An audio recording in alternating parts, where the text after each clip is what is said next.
മുൻ ധനകാര്യ വകുപ്പ് മന്ത്രി തോമസ് ഐസക്കിന്റെ നേതൃത്വത്തിൽ ഇടുക്കി കാൽവരി മൗണ്ടിൽ വെച്ച് നടന്ന നവ ഇടുക്കി പുതുവഴികൾ എന്ന സെമിനാറിൽ കട്ടപ്പനയിൽ നിന്നും തമിഴ്നാട് കമ്പത്തേക്കുള്ള തുരങ്കപാത എന്ന വിഷയത്തിൽ ചർച്ചകൾ ഉണ്ടാവുകയും ഇതിനുള്ള സാധ്യതാ പഠനങ്ങൾക്ക് തുടക്കം കുറിക്കുകയും ചെയ്ത വിഷയത്തെ സ്വാഗതം ചെയ്യുന്നതായി കോൺഗ്രസ് കട്ടപ്പന മണ്ഡലം കമ്മിറ്റി അറിയിച്ചു. ഇങ്ങനെ ഒരു തുരങ്കപാത യാഥാർത്ഥ്യമായാൽ ഇടുക്കി ജില്ലയുടെ വികസനത്തിന് ഒരു മുതൽക്കൂട്ടായി മാറുമെന്നും കോൺഗ്രസ് കട്ടപ്പന മണ്ഡലം പ്രസിഡന്റ് സിജു ചക്കുമൂട്ടിൽ കട്ടപ്പനയിൽ പറഞ്ഞു.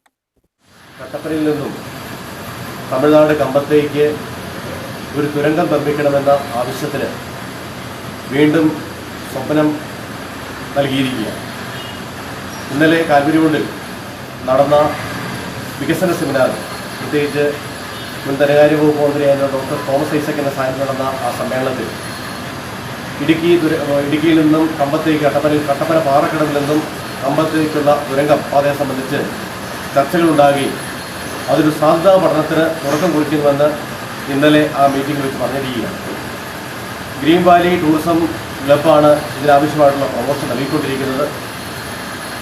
ഞങ്ങളെ സംബന്ധിച്ചിടത്തോളം കഴിഞ്ഞ 15 വർഷങ്ങൾക്ക് മുമ്പ് ഈ ഒരു വിഷയം, ഇടുക്കിയിൽ നിന്നും കമ്പത്തേക്കുള്ള തുരങ്കം പാതയെ സംബന്ധിച്ചുള്ള വിഷയം യൂത്ത് കോൺഗ്രസിൻ്റെ മണ്ഡല സമ്മേളനത്തിൽ അന്നത്തെ MP ആയ ശ്രീ ബഹുമാനായ അന്തരിച്ച ശ്രീ PT തോമസിൻ്റെ സമക്ഷം ഈ വിഷയം അവതരിപ്പിച്ചതാണ്.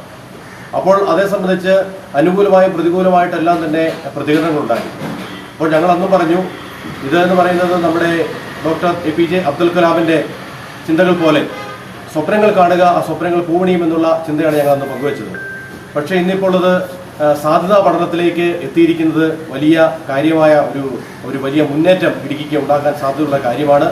പ്രത്യേകിച്ച് അന്ന് ഈ വിഷയം ഞങ്ങൾ അവതരിപ്പിക്കുമ്പോൾ ഞങ്ങൾക്ക് അതിനാവശ്യമായിട്ടുള്ള സാങ്കേതികമായിട്ടുള്ള ഉപദേശങ്ങൾ നൽകിയത് പ്രിയപ്പെട്ട ശ്രീ സിബി കൊല്ലംകുടിയാണ്. അദ്ദേഹം തന്നെയാണ് ഗ്രീൻ വാലി ടൂറിസം ക്ലബ്ബുമായിട്ട് ബന്ധപ്പെട്ടുകൊണ്ട് ആ സെമിനാറിൽ ഈ വിഷയം ഇന്നലെ അവതരിപ്പിക്കാൻ സാധിച്ചത്. അത് നമുക്ക് വലിയ മുന്നേറ്റം ടൂറിസം രംഗത്ത്, അതുപോലെ തന്നെ വാണിജ്യ രംഗത്ത്, അതുപോലെ തന്നെ റെയിൽവേ രംഗത്ത് 12 കിലോമീറ്ററിന് അടുത്തേക്ക് തമിഴ്നാടുമായിട്ടുള്ള ദൂരം കുറയുന്നു എന്നുള്ളതാണ് ഏറ്റവും പ്രധാനപ്പെട്ട കാര്യം.